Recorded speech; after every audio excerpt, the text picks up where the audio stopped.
Good evening, everybody. City Council just voted unanimously to extend the first mask mandate to a zone in the city that goes from the mountain, basically here where I live, to the river, and then from Aspen Street to Original Street, plus Highlands Base area, Heron, and Newbury Park. In addition, it takes away the 10-minute rule for mask wearing in the entire city. So now, anywhere in city limits, if you come within 6 feet of another person, that could be family, stranger, Bugs Bunny, you are required to wear a mask. I struggled with this decision, probably more so than any other decision I have had to make. And so I want to share a little bit with you about where that struggle came from, how I arrived at the decision that I did, and what I see as our collective challenges going forwards.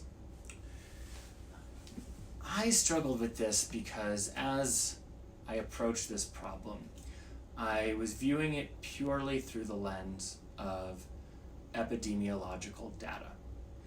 And the way my mind works is identify a problem, search for solutions, implement that which has the most effect or highest leverage first. And I was struggling to find logical consistency from that approach.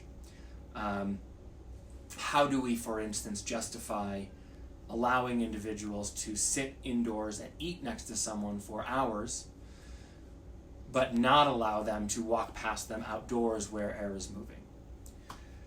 And I was getting really hung up on some of these questions. And then something happened that broadened my mind a bit. And it's interesting because at a council meeting leading up to this, I was the one who said, why are we doing public outreach? This should be driven by the data, not public opinion. This is public health. But I was on a hike with my friend Amanda, who is an incredible educator and kind of informal advisor in public health. And I was reminded of a time a few months ago when we were looking at banning firearms in public places.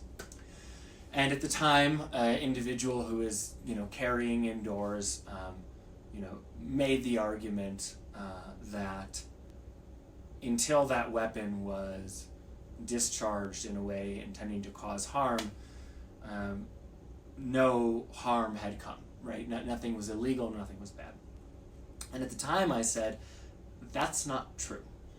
Because while you may not have committed a crime, when you entered this council chamber with the 2 guns on your hips, and I noticed them and my colleagues noticed them, our behavior changed, our focus changed, our fear profile rose, and as a result, the decisions and the conversation in the room altered.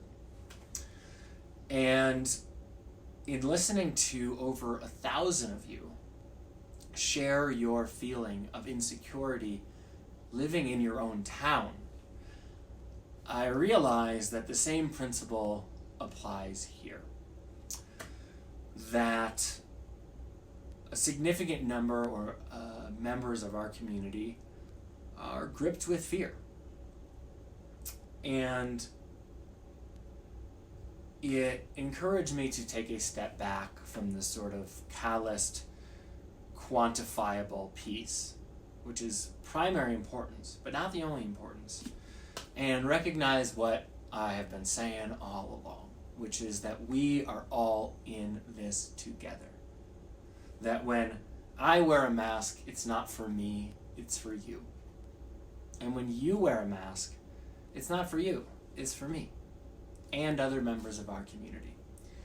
And yeah, I live in the mask zone.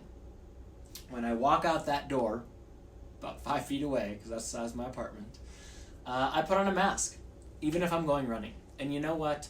That's going to be uncomfortable and it's going to be a hindrance. But to make my community feel safe, to engender a sense of collective action, so be it.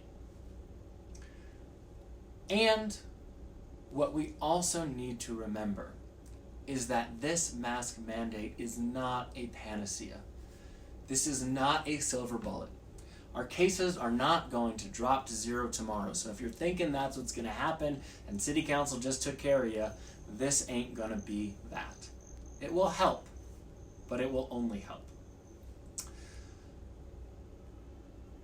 This is the moment where we need to start working together in partnership.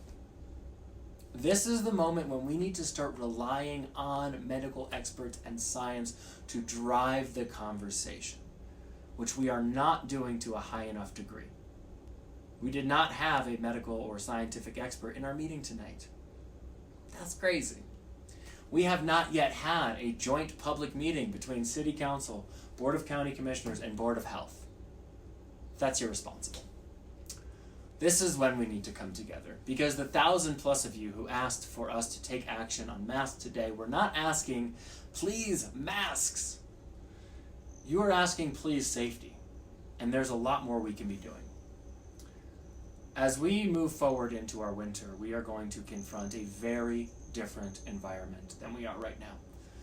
Outdoors is a safe haven that we will not have. And the reality is that the virus transmits very differently inside versus outside.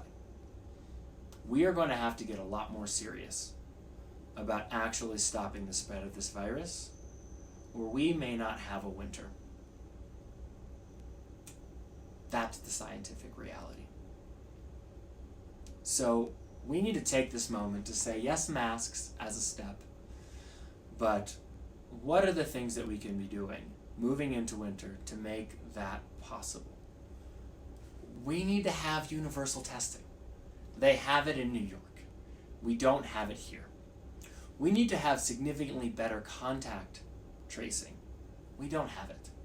We need to have better screening protocols for people entering our community and people entering institutions within our community. We need to be doing more. And I'm not here telling you I have all the answers, but I am telling you that we only solve them when we embrace one another and our community. We rely on and trust in experts, and we work together in a public arena. So that's it. And if you weren't for this, I hear you. I get this is difficult. But remember, if this helps, it also provides an opportunity for us to do more, to open our economy, and to gain back freedoms that we have momentarily let go of for public betterment. And you're a partner in this too. So I hope that gives you a little bit of background on what we decided, why I personally decided on it, and most importantly, where we go from here. Because this is the time, guys. We won't have another one. Have a good night, everybody.